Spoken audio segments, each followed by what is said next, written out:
Hey y'all, it is cold, okay? But I'm listening to the radio about R. Kelly, and it's just amazing to me how many men are making excuses for his behavior. As an adult, I don't care how talented you are or whatever. When someone comes up to you with some foo la la, the answer is no. I had women offer me cocaine when I was young. The answer was no. My sisters were out running the streets. I chose not to do that.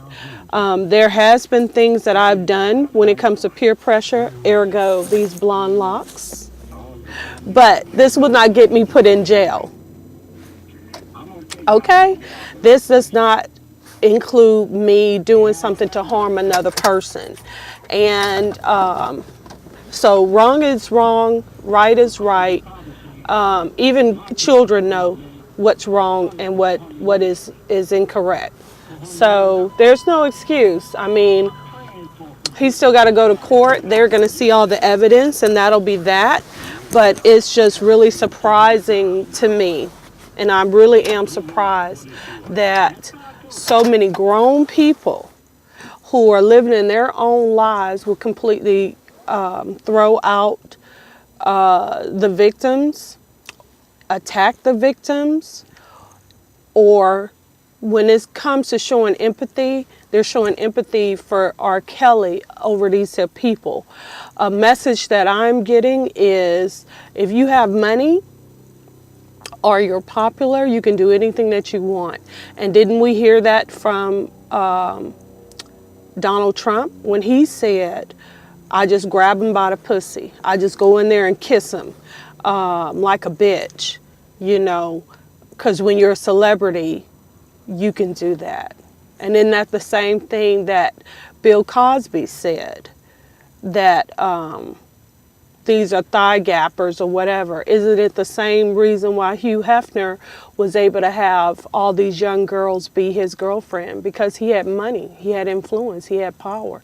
And it's certain girls who go for that, you know, and then there's certain girls who don't. So everybody is on their own path. They're on their own journey. R. Kelly happens to be in the spotlight now, but there's plenty of guys who are doing that.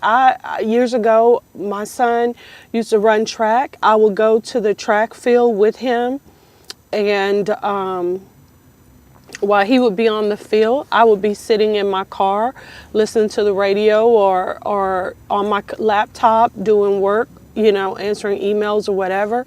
And I would see young girls hitting on male coaches. And this was at Ingraham High School. Even though, you know, my son went to Ballard, his track team would do track practice at the other school because they had a better track, you know.